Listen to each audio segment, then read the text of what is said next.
بسم الله الرحمن الرحيم. أستاذ عمر بريوة، مدير ثانوية الياسمين الإعدادية بقسم الطاهر. أشكر بدء إذاعة أكاديرينو على استضافتي لإلقاء هذه الكلمة، وأرحب بها أولا في مؤسسة الياسمين. بالنسبة لهذا المهرجان الذي احتضنته مؤسسة الياسمين من 18 إلى 23 أبريل، فهو مهرجان ثقافي وربيعي. المؤسسة وفية وملتزمة بهذا الوعد، لأنها دأبت واعتادت أن تنظم هذا الحفل في هذا الشهر سنويا. هذا الحفل اختير له شعار المدرسة فضاء للتنمية الذاتية ولترسيخ قيم المواطنة والإبداع. بالنسبة للتنمية الذاتية تم استضافة دكتورين لتحسيس تلاميذ بهذه القيمة الذاتية من حول الإقبال على الحياة وحول التفاؤل في الحياة ورسم هدف لهذه الحياة وتحسين السلوك وتحسين المظهر، ومن أجل انخراط في حياة مجتمعية أفضل. بالنسبة للقيم المواطنة فهي في صلب المنظومة التربوية، وعملت الأيام الثقافية على ترسيخ هذه القيم. الإبداع هو أيضا فرصة لتفجير هذه الطاقات لدى التلميذ، فالتلميذ الياسمين ميال إلى الإبداع وهو نزاع إلى إظهار الجديد، وقد ظهر هذا في الرسم التشكيلي وفي إظهار مواهب بما يخص أجنحة علوم حياة والأرض وأجنحة الفيزياء. وقد تمت هذه الأيام في ظروف تربوية تنشيطية رائعة، لأن هذه الأيام الثقافية ليست مضيعة للوقت وليست كسرا للروتين، وإنما هي تحسيس وتعميق الإحساس بهذه القيم، وقد تم ذلك ونجح إلى حد كبير إن شاء الله ولله الحمد. أنا أشكر جميع الطاقات من أساتذة ومن إداريين ومن جمعيات المجتمع المدني، أيضا لا ننسى ترك بصمة واضحة في بلورة هذا النشاط. جمعيات مدنية عديدة أبت إلا أن تشارك مشاركة فعالة، وأنا أشكرها من هذا المنبر شكرا جزيلا على بلورة هذا النشاط وعلى تحمل مسؤوليتها معنا ووقوفها معنا في الإمدادات، في التجهيزات، في الديكور، في تنظيم الحفل، في تنظيم الفقرات إلى غير ذلك. فالشكر للجميع، شكر موصول للجميع إن شاء الله.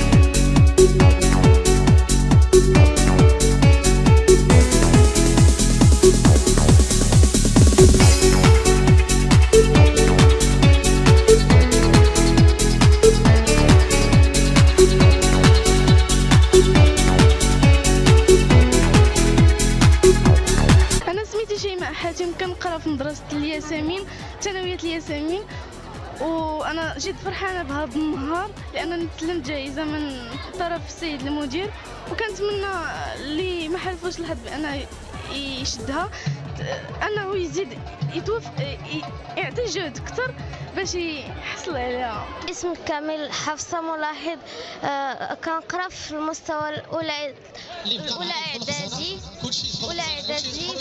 في القسم الثالث. كنشكر الاساتذه والطاقم المدرسي، وهذا الحفل زوين بزاف حيت شاركوا فيه بزاف ديال التلاميذ. كنشكر الاساتذه اللي علموني هاد الفتره كامله.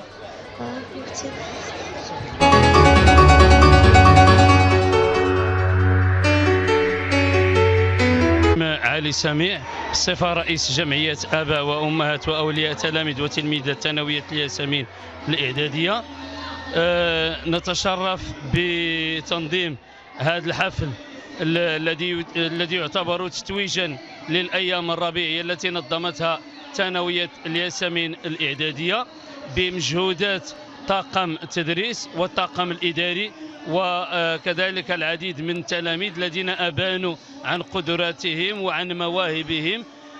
وهذا النشاط هذا يعني فيه كذلك تفريغ لطاقتهم، وفيه كذلك تغيير للجو الروتيني والعمل الروتيني اليومي.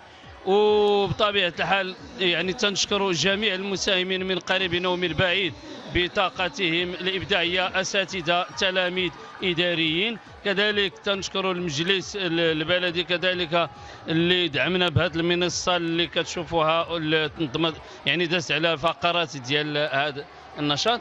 أما فيما يتعلق بالعلاقة بين جمعية الآباء ويعني طاقم المؤسسة، فهي علاقة جد وطيدة، باعتبار أننا يعني أن بصفة رئيس جمعية الآباء كذلك يعني مدرس أستاذ بنفس الثانوية، كذلك أعضاء الجمعية الآخرين كذلك، يعني لا أحد منهم يعارض في أي مسألة تهم مصلحة المؤسسة التي تتمحور في تلميذ الأستاذ المؤسسة.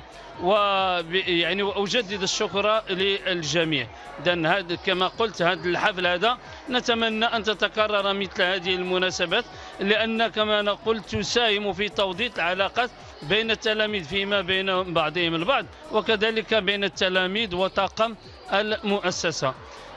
ربما ليس لدي ما أضيف في هذا الإطار، إذن من غير نشكر كذلك القناة الإلكترونية أكاديرين، والتي كذلك يعني تكبدت عناء تنقل هذه المؤسسة، وتنشكر الطاقم ديالها جزيل الشكر.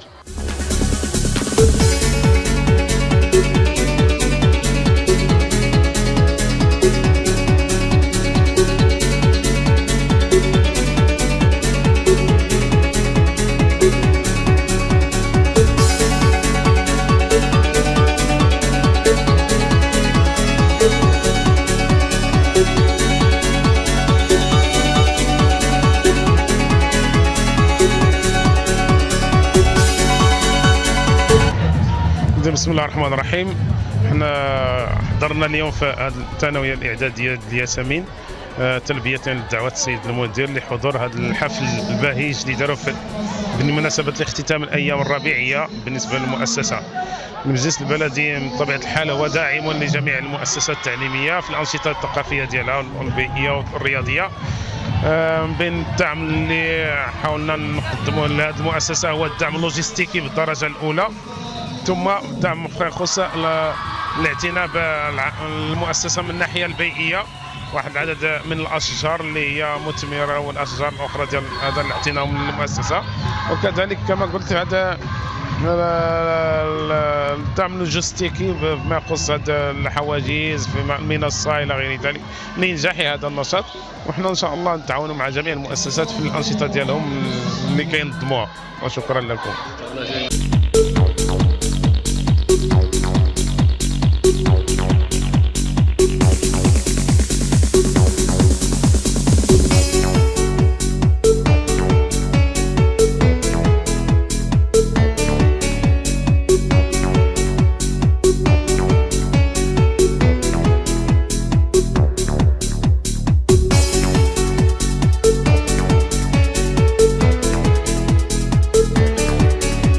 رفيقة أسابو أستاذة اللغة الفرنسية ومنسقة الأنشطة في ثانوية الياسمين.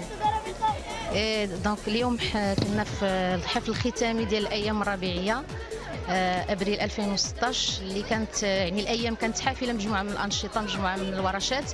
كان معرض التراث، معرض الصور ومعرض العلوم، بالاضافه الى ورشتين في التنميه الذاتيه والجداريات ومسابقه في التجويد. واليوم كان حفل الاختتام تتويج لهذه الانشطه كلها، وعرف مجموعه ديال الفقرات متنوعه، مجموعه ديال المواهب، رقصات، مسرحيات، انشودات، يعني مجموعه الابداعات ديال التلاميذ بحضور مجموعه ديال الضيوف. شرفونا بالحضور ديالهم المجلس البلدي، خليفه القائد والساده الاساتذه والساده المتقاعدين، رؤساء الجمعيات، المجتمع المدني. يعني كنشكروهم الحضور ديالهم، وكنشكروا لهم الدعم ديالهم كذلك والتاثير ديالهم والتنظيم الجيد لهذا النشاط. وكنشكروا كذلك التلاميذ المجهودات الجباره اللي قدموا سواء خلال الايام او خلال هذا الحفل الختامي. لا ننسى كذلك جمعيه الاباء على الوقوف ديالها ديالها على كل كبيرة وصغيرة، السيد رئيس المؤسسة، جميع الأطر التعليمية والإداريين وكذلك الأعوان، جميع الفئات اللي خلت البصمة ديالها خلال هذه الأيام. كنتمناو تكون عن هذه بداية ترجع الياسمين العهد الازدهار ديالها وترجع تعرف كما كانت سابقا مهرجانات ربيعية في المستوى سواء فنيا ثقافيا إبداعيا اجتماعيا وتنمويا. والشكر لكم كذلك الحضور ديالكم معنا.